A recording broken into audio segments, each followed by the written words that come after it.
তবে একজনের কাছ থেকে স্বীকৃতি পেয়ে আমার মনে হয় না আপনি খুব অস্বস্তিতে পড়েছিলেন, বরঞ্চ সেটি আপনার জীবনের আমি মনে করি অন্যতম বড় পুরস্কার। সেটি হচ্ছে অসাধারণ একজন কবি জয় গোস্বামী। জয় তিনি আমাদের দেশের একজন অভিনেতা, আমাদের একজন শিল্পী মোশাররফ করিমকে নিয়ে একটি কবিতা লিখেছিলেন। করিম নাম তেরো কবিতাটার নাম প্রথম আলোতে ছাপা হয়েছিল। জি।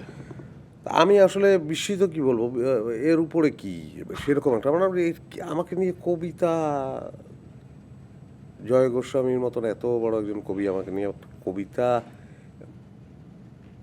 ওনার লেখাটা, হাতের লেখাটা আমার কাছে আছে, মানে এটা